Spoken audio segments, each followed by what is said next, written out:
Écoutez, c'est vrai que l'intervention d'Alain Fischer est pour moi très éclairante, c'est-à-dire qu'il dit en 4 points, de façon très claire, les points qui posent problème. Le premier, il parle des publications scientifiques. Pourquoi en parle-t-il?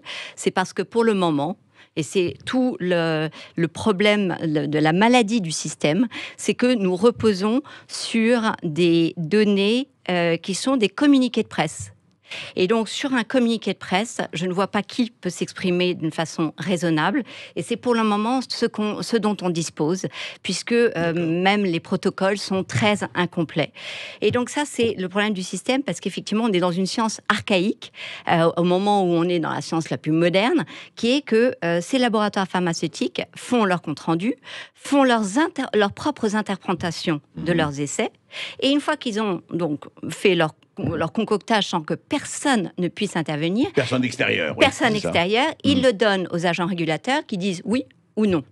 Alors, oui ou non, un non avec une pression collective assez monstrueuse. Qui est agents régulateurs indépendants, quand même, non? Agents régulateurs qui sont l'organisme européen qui est l'EMA, European Medicine Agency, ou en France, l'ANSM, qui est l'agence de dispensation. Donc, vous voyez comment déjà, effectivement, pourquoi est-ce qu'ils regrettent le fait qu'il n'y a pas de publication scientifique, parce que c'est un vrai problème. Nous n'avons pas accès aux détails des âges, etc. Donc ça, c'est le premier niveau. Le deuxième niveau, il sort le problème il dit que c'est un avantage, il dit on a 2-3 mois de recul. Alors, très précisément, les essais cliniques tels qu'ils sont décrits, par exemple, par Pfizer-BioNTech, c'est 28 jours à la première injection. Donc, c'est pas 2-3 mois, c'est un mois. Et c'est 6 jours à la deuxième injection. Donc on est quand même, et quand bien même on serait sur du 2-3 mois, il est évident que compte tenu de la diminution de la circulation du virus, ce n'est pas suffisant pour pouvoir se donner une... Je rappelle 0,05% de mortalité. Voilà, et alors ça c'est important parce qu'effectivement ça revient sur l'intervention de notre Premier ministre qui parle de la dangerosité et de la contagiosité, de la dangerosité pour justifier le fait qu'on soit vacciné. Et ça, c'est un vrai problème, parce qu'en fait, on va vacciner des millions de personnes qui sont en très bonne santé et pour lesquelles la maladie ne présente pas de risque. Vous avez rappelé justement les taux de létalité qui sont donc apparentés à ceux de la grippe. Est-ce qu'on est en train de nous parler de telle campagne pour la grippe? Donc, on voit bien qu'on est comme toujours en disproportion totale avec ce Covid-19 qui rend fou. S'il y a une certitude que j'ai, c'est les aspects neurologiques de ce virus. Alors, le troisième point. Le troisième point, il parle des données incomplètes. Ça, c'est absolument crucial.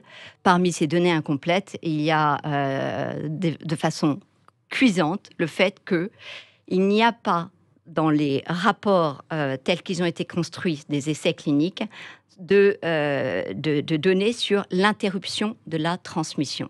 Alors, ça a l'air un peu technique ce que je veux dire, mais en fait, c'est tout simple. C'est la fameuse idée de Premier ministre de « je me vaccine, je protège. Je protège les autres ». Cette idée d'altruisme, je ne vais pas critiquer l'idée de l'altruisme, sauf que ces essais cliniques n'ont pas été dessinés pour savoir quelle était la possibilité d'interrompre la transmission. Donc on ne sait pas. Donc on ne sait simplement pas. Et donc a priori, s'il y a transmission ou pas après. S'il y a transmission ou pas. Donc en fait, si les gens se vaccinent pour protéger les autres, c'est une mauvaise idée.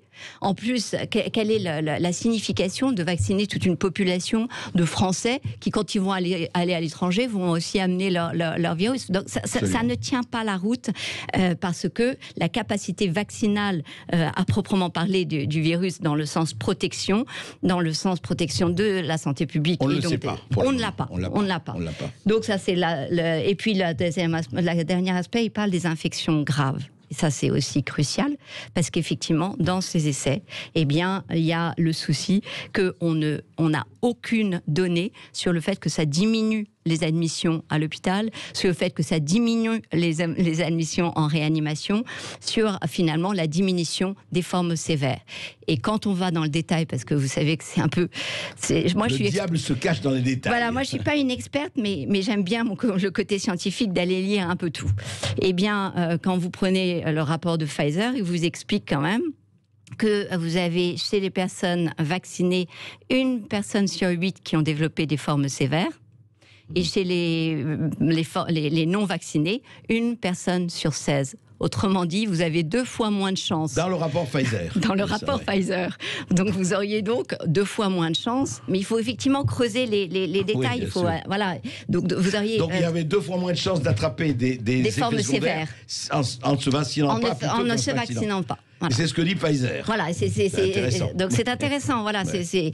Et donc c'est pour ça que beaucoup de collègues scientifiques dénoncent l'imposture qui est invraisemblable de ce vaccin Covid et attendu comme la solution à notre survie. Eh bien, je ne crois pas que la survie de notre espèce soit conditionnée à ce vaccin. Ou alors, c'est parce qu'on nous l'aura imposé. Merci beaucoup, Alexandra Henrion.